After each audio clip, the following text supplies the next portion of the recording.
Alright, so we're back in SAO, and again, same thing I do in every game. I go back, I play, I battle, I level a bit, and now we're gonna continue on with the story into what seems to be like Chapter 9. Now, I'm pretty sure these scenes are already shown. Yeah, and then she turns into this beautiful white knight maiden, right? And we're gonna put her back into the party because she looks beautiful, right? I mean, she looks better than before. I mean, I wasn't too crazy about the white knight. Okay, we're gonna skip all of these things, and then they'll load the next chapter. I love that scene, and yeah, there. Look at our white knight. Well, I guess she's wearing less clothes now. That's the funny thing. I mean, as a white knight, you wear less clothes.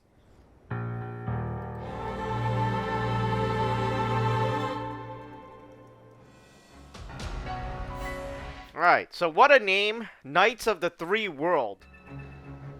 And we got her Starlight banner or whatnot. I think that's what it's called. Let's see what we have here. Yeah, we're going to have to remove Yuki. You can't have everybody on the team, right?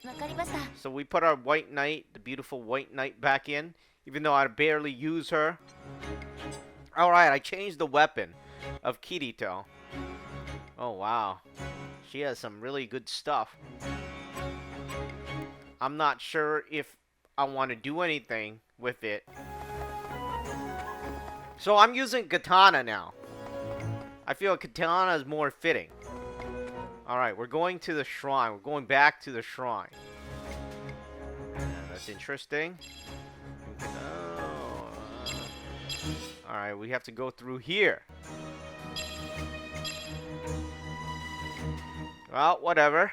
And there's our goddess, the other Liz as a goddess. But I have a really funny story to tell.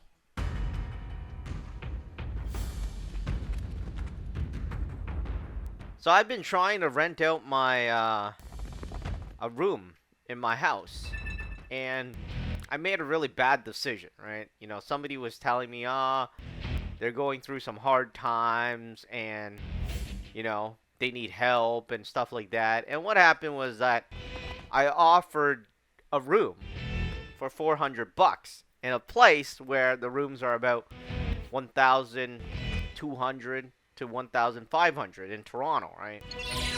And you know, at first I didn't think anything of it, right? I didn't think it was gonna get serious. I thought, hey, you know, I'll just put that out there for somebody that is struggling. And the funny thing is that a few days later, actually it wasn't even a few days, it was like literally a day later, I realized, yeah, that was a bad decision for me. I mean, if I did that, the thing is, I would get into so much trouble. So, I was thinking about backing out, right? I mean, that's the only thing you could do, right? To back out. And where the hell am I going, man? Alright, so I'm going to run this way, even though I don't know where I'm going, honestly. But anyways, I was thinking about backing out, and I didn't want to go back on my word, right? I mean, if I say something, I really want to do it, right? So, you know, I didn't want to back out, and I didn't want to, well, I wanted to back out, but I didn't want to go back on my word. So, I kept on asking this person questions, you know, like, what are you doing with the place and stuff like that. And I just kept asking questions, and you know, it was like everything checks out, everything is okay, and I was just like, you know, it's not gonna be for that long anyways. It's gonna be for like a month or 2 months, so I might as well just keep my word. Because the thing is, yeah, I had to supply the bed, I had to supply the mattress and everything, and for $400 in Canada anyways, right, you could pretty much just buy a bed and a mattress. That's about it. I mean, a twin size mattress is about $150 to $200 already. And then once you get into the other things, right, the bed frame, that's $150. Right, and then you add tax on top of it, that's pretty much $400. All right, I mean, it might be a bit lower, maybe 350 or something, but you're pretty much looking at 400 bucks there. And I was like, yeah, this isn't gonna cover it, right? I mean, who's gonna pay for the electricity and everything? So I really wanted to back out, but in the end, I was just like, yeah, I'm just gonna suck it up for a couple of months and, just kind of like help a person in stress out. And then, the person comes back and it's like, ah, oh, you're gonna be living there, right? I'm like, yeah, you're just only going to get a room. Of course I'm gonna be living there. I'm not giving you the entire house. Where am I gonna sleep, right? So they were like, yeah, I don't want to rent it anymore because you're gonna be living there. I'm gonna be like, and then I'm like, oh, that's not a problem off my back, because the thing is, I'm already renting it or offering it. I didn't even rent it yet. I'm just offering it to you for extremely cheap now, right? I mean, you can't even get a basement, right, for 500 bucks, let alone a room. And basically, I was so lucky I was able to get out of that contract, right? I mean, the thing is, now I realize how important it is to make, correct decisions. And then, of course, if you want to follow up on it and everything, or like keep your word, then you actually have to commit to that, that contract or that agreement. But I'm never doing that again, because it makes no sense to me. Because you gotta think about the pillow, and then you gotta think about the what do you call it? The mattress protector. Let's say you need that, and then the bedding. The mattress protector is already 30 bucks. The bedding, you got another $25 to $30, right? And you got the pillow. It's like you add everything up, 400 bucks doesn't cover anything. All right, it was a dumb decision, and I'm glad I was able to get out of it without making a fool out of myself. And, this is my first time, like, trying to share or make accommodations. And I'm glad I gone out of it. If not, I'm gonna be like this. Look at this. I can't jump. I can't do anything. What the heck? So I have to kill this crab to do anything. Alright, so because he had his aim on me, I wasn't able to do anything at all. But now I realize where I'm going, so I have to do this. I was running around looking for where I'm supposed to go. I hate it when they do that, and I think they purposely did that. Anyways, I mean, in the end, I'm glad I was able to get out of it without making a fool out of myself. But if the person comes back, because I made a really dumb decision, and they made a dumber decision, because if they actually researched and did the assessment of Toronto rental prices, which a one-bedroom condo is $2,500, right? Well, obviously, let's say a two-bedroom condo, which is about 3,000 to 3,200, 3,000 something, maybe 500, I don't know, right? Let's say two people split the two-bedroom, right? You still need to be paying like 1,700. So, at $400 and having it furnished, that's the thing, right? I mean, when you rent the bedroom, you don't get anything. You don't get hangers, coat hangers. You don't get, what do you call it? You don't get toilet paper. You don't get toothpaste. You don't get anything. All right? And you'd have to bring in your own stuff. And that costs, maybe a few $1,000s, because, like I was saying, the bed's already 200, right? If you wanted a bigger bed, that might be like 500. And certain type of bed, it's like, I just didn't know what I was doing. And luckily, I was able to get out of it. If I wasn't, I wouldn't know what the hell I would have been doing. I would have been like, yeah, you gotta move sooner or later. I can't have you here forever. Because it was stupid. I never actually rented before. I hear people talking about renting their place out and things like that. I've never heard of, I've never done it. And I've never wanted to do it. The thing is, with how the economy is going these days, I want to make a little extra income, with my declining income, so it balances itself out, right? I mean, I don't have a heavy mortgage like some people think I do, right? I mean, my mortgage is about $800 a month, and, I couldn't even get a mortgage today, right, if I were to apply again. and it wouldn't be $800. I'm pretty sure it would be like, I don't know, 5,000, 2,000. It's not cheap today. And I'm glad I made some correct decisions. And one of the worst decisions I made, I was able to go back on it. I mean, it's not like I'm a person that goes back on my words, but luckily, I was able to go back on it. You don't want to be renting out your place or giving somebody a good price or a price that don't make sense, right? It's like you're paying them to live here. And luckily, that didn't go through. And I didn't have to make a fool of myself saying, yeah, I got to raise the price, because I was stupid. I was just trying to be helpful. Somebody seems like, emergency, I need a place to live, blah, blah, blah. And then, I was like, yeah, well, I have a room and it's sitting empty. So I was like, might as well just rent it out, or, give them a place to stay instead of seeing them on the street. Because I saw somebody on the street once, and they were my age. This was like a few years ago, right? I mean, I think we were in our 20s. It looked like she was going to school, right? And she was shivering on the subway stuff, like pretty much on the ground, sitting there.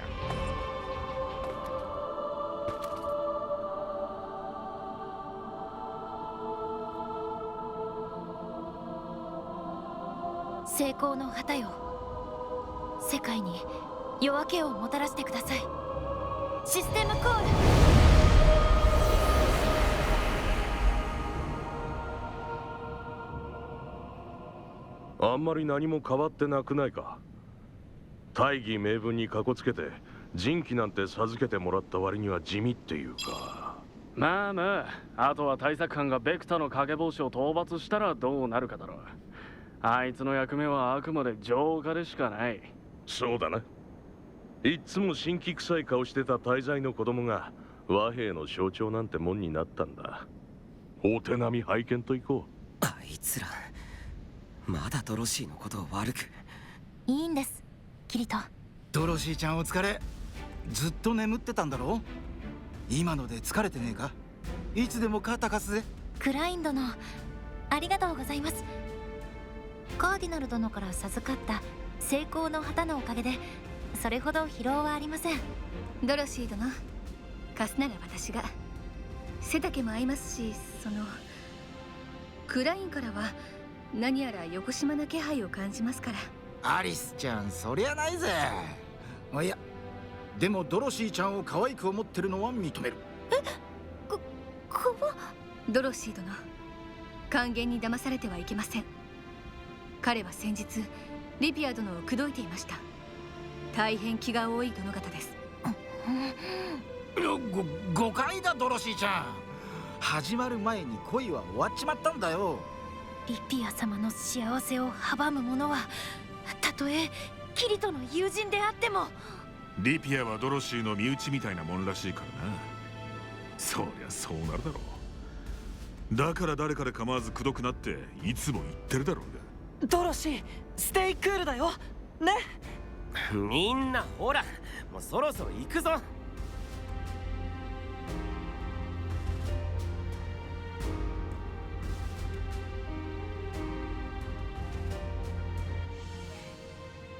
行ってきます。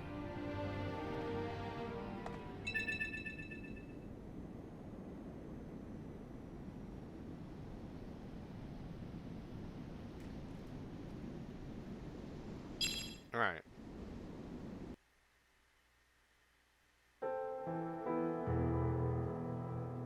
これがベクタの影帽子。本物じゃない。これはいわば残響みたいなものだと思う。ベクタの無念が散った後もなお暗黒界を蝕んでいるということですね。なんと哀れな。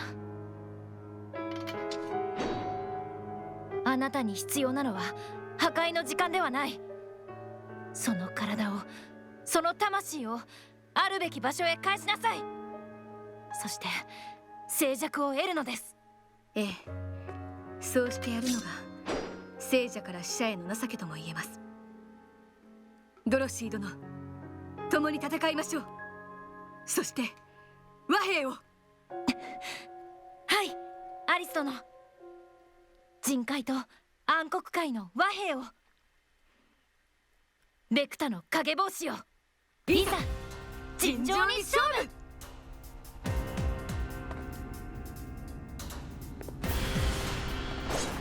君と一緒なら負けないよ。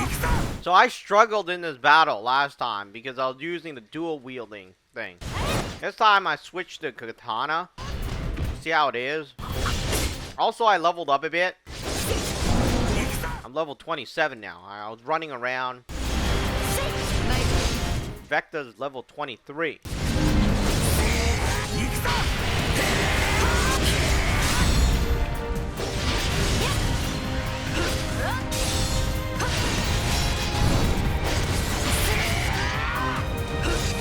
I noticed that this this katana, really nice skills. I like it.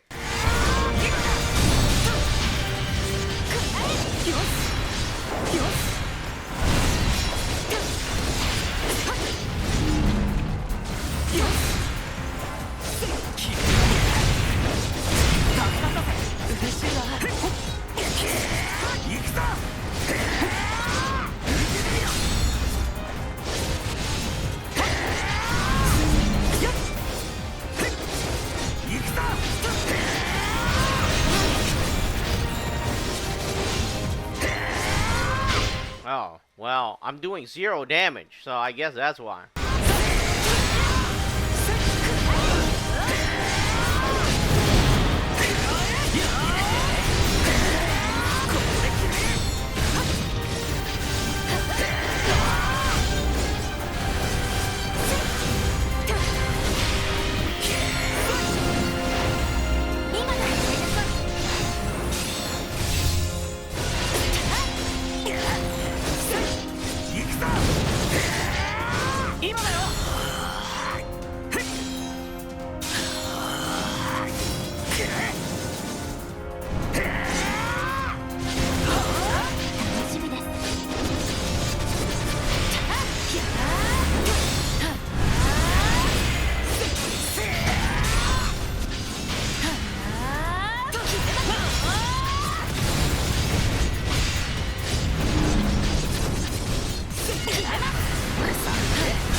You know, sometimes I'm wondering who's doing the 10,000 damage.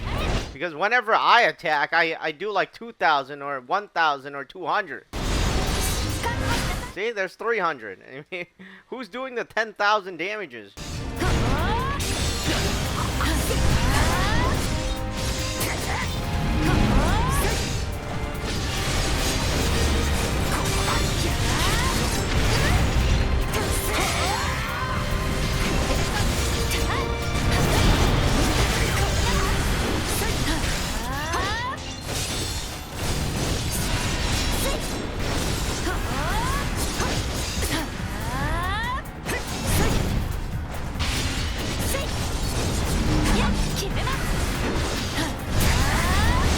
I don't even know if I'm supposed to use Dorothy to like beat him, because she can purify him, right?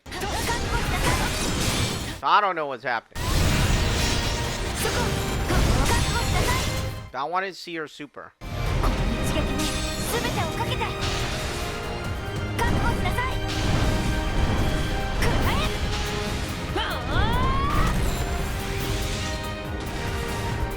Yeah, that's interesting.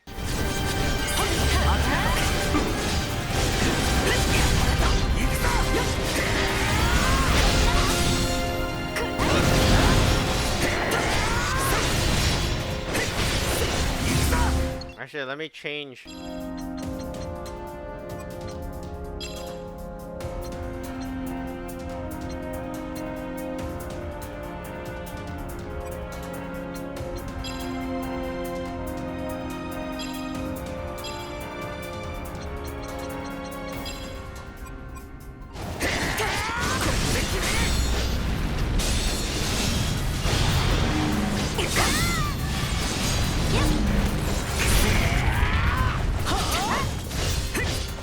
wow, that's interesting. That was the same skill I had.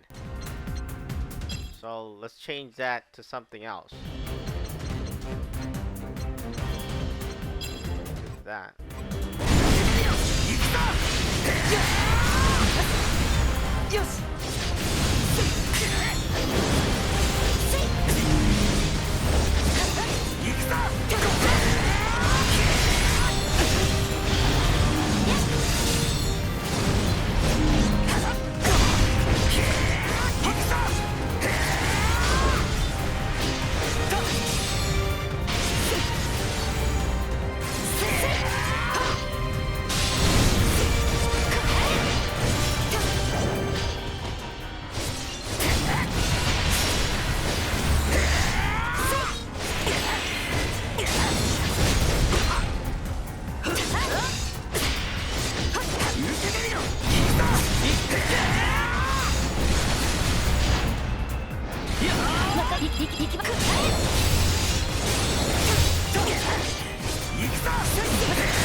Come on, man. I mean, I don't know what the hell they're smoking, but, like, this guy isn't dying.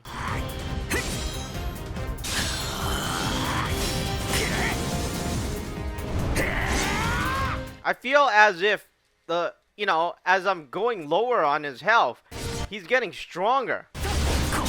Or his defense is getting higher, so I'm barely doing any damage.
キリトわしじゃ。ベクタの影帽子を討ち取ったか？カーディナル。ああ、そっちでも確認できるのか？他の3つの場所を守る者たちから各地で大きな地響きが起きたと連絡が入った。そうか、倒したか。再生する様子もない。撃破したと言えるよ。神殿の周囲はもともと魔獣が出る地域じゃ。完全に消えることはないじゃろうが、無限に増殖して民を脅かす懸念は消えたな。ご苦労じゃった。戻ってきてくれ。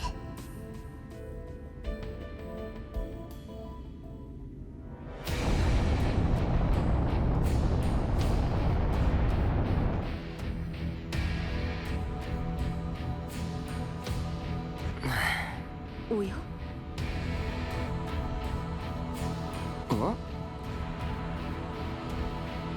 はい。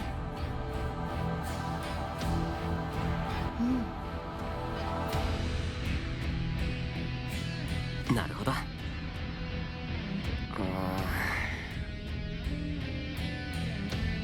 そうだ。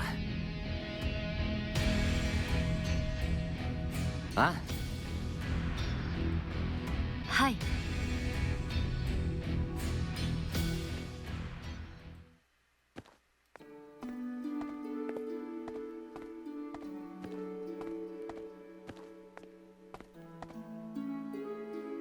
ドロシー、大丈夫だった？怪我は？具合の悪いところはない？はい、リピア様。召喚は元気です。みんなの力でベクタの影帽子を撃破しました。あと3つ。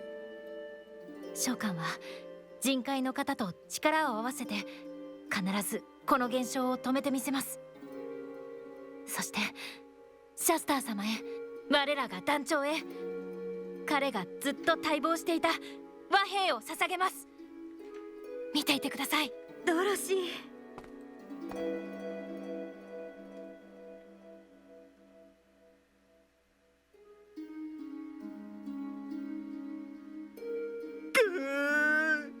俺はこういうの弱いんだよ。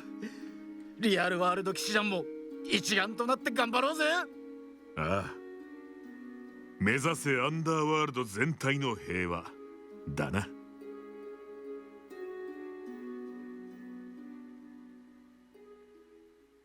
まずはオブシリア城近くにある使節団の拠点まで戻ろうか。きっとカーディナルさんが報告を待ってるよ。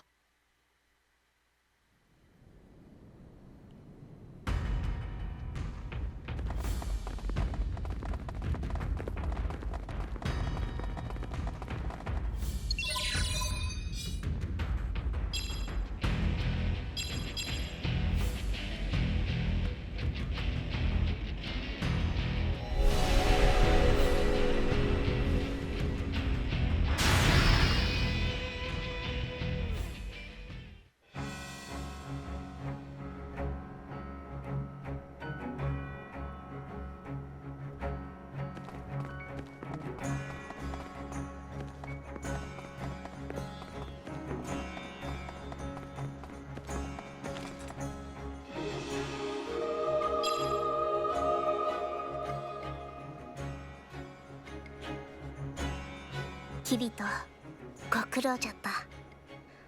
ドロシーの報告にシャスターも珍しく笑顔を見せておったな。無事で何よりじゃ。ああ、カーディナルが作ってくれた人気のおかげで体の負担も少ないみたいだ。いろいろありがとうな。ドロシーの負担が減ったなら何よりじゃ。わしでできることは何でもしていこう。そして帰ってきてすぐで申し訳ないが、あと3つの地に足を運んでもらわねばならん。次は秘匿エリア、平地ゴブリン領、近畿の神殿正気じゃ。頼んだぞ、キリト。次は私たちがキリトと冒険ね、エイジ。冒険か。苦行の間違いじゃないか。この世界に来てしまった以上、あいつのやることに付き合うしかないが。そんなこと言ってエイジが本当に嫌だったら来てないでしょ。ふん行こうエイジ、冒険の始まりだよ。